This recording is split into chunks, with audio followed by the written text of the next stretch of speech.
Kitab Kejadian. Nama Kejadian berasal dari bahasa Ibrani yaitu Rasid, yang berarti permulaan. Banyak sekali kisah-kisah yang diceritakan dalam Kitab Kejadian, dan mudah saja untuk mengambil sebuah kisah tertentu dan menjelaskan apa maknanya. Tapi kami berpikir, mungkin cara yang terbaik untuk bisa memahami kitab ini adalah dengan membacanya secara utuh, dan akan bisa kita lihat bagaimana semuanya dirancang. Kitab ini dirancang dalam dua bagian utama. Ada pasal 1-11 yang menceritakan kisah tentang Allah dan seluruh dunia. Lalu ada bagian kedua yang mengisahkan tentang Allah dan keluarga Abraham dalam pasal 12-50. Dan bagaimana kedua bagian itu saling terhubung. Disitulah kita temukan pesan yang disampaikan dalam kitab ini. Baiklah, mari kita mulai dari awal. Bagian pertama dari Kitab Kejadian diawali dengan kisah penciptaan di mana Allah menciptakan segala sesuatu. Dan bagaimana hal itu benar-benar terjadi, masih terus menjadi perdebatan. Tetapi Allah mengubah kekacauan dan kegelapan menjadi sebuah taman yang indah di mana manusia bisa berkembang. Wah, kedengarannya sangat menarik ya. Betul sekali. Bahkan sampai 7 kali Allah mengatakan bahwa segala sesuatu yang diciptakannya itu baik. Dan disinilah kita menemukan manusia pertama dalam Alkitab, yaitu Adam dan Hawa.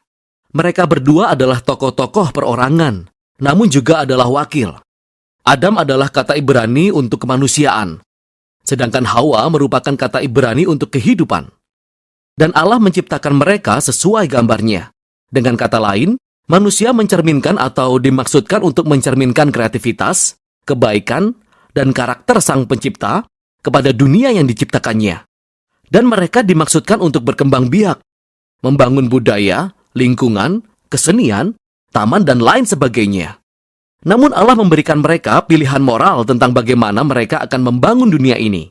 Dan inilah yang digambarkan oleh pohon pengetahuan yang baik dan jahat. Allah berkata kepada mereka, "Jangan makan buah dari pohon ini, nanti kamu mati." Apa maksud dari perkataan ini? Jadi sampai di sini, Allah lah yang menentukan dan menyediakan apa yang baik. Sehingga Allah adalah pribadi yang memiliki pengetahuan tentang apa yang baik dan jahat. Tetapi kemudian pohon ini memberikan sebuah pilihan. Akankah manusia mempercayai ketentuan Allah tentang yang baik dan yang jahat? Atau akankah mereka mengambil kesempatan untuk menentukan sendiri apa yang baik dan yang jahat? Dan Adam dan Hawa memakan buah itu. Ini adalah inti penjelasan Alkitab mengenai konsep dosa, yang merupakan hasrat untuk menentukan semuanya sendiri. Ini adalah berbaliknya hati manusia ke dalam dirinya sendiri, untuk melakukan apa yang baik untuk saya dan kelompok saya. Sekalipun itu harus mengorbankan kamu dan kelompokmu. Dan masalahnya adalah, manusia sangat buruk dalam menentukan apa yang baik dan yang jahat tanpa Allah. Dan sekarang, ketika manusia sudah menentukan pilihannya, maka segala sesuatu menjadi sangat buruk. Jadi Kejadian 3-11 seperti sebuah penelusuran akan kejatuhan umat manusia. Adam dan Hawa tidak lagi bisa saling mempercayai. Ada sedikit cerita tentang bagaimana dahulu mereka telanjang dan merasa baik-baik saja akan hal itu.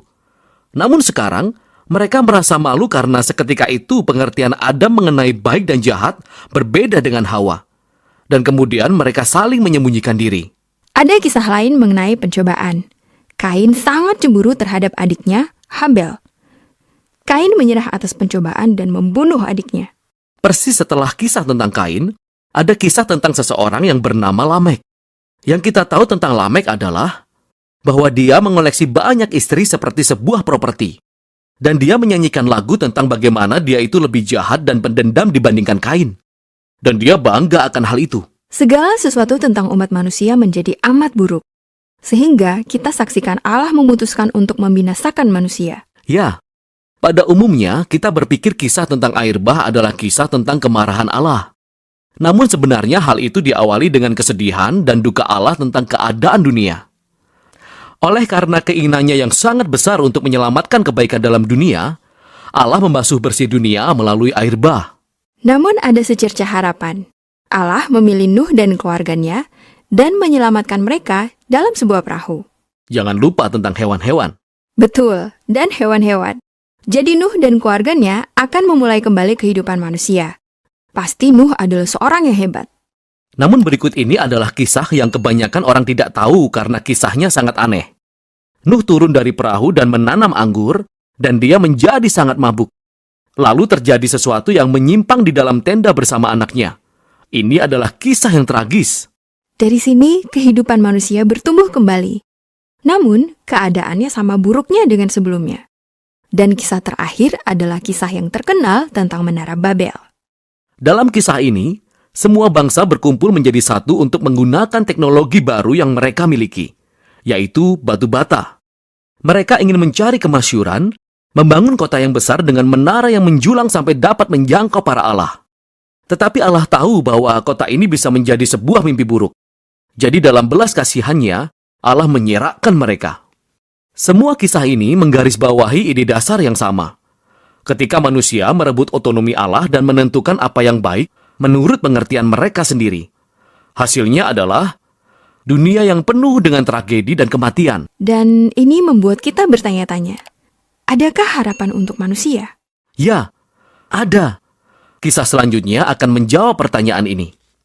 Ini adalah awal dari misi Allah untuk menyelamatkan dan memulihkan dunia.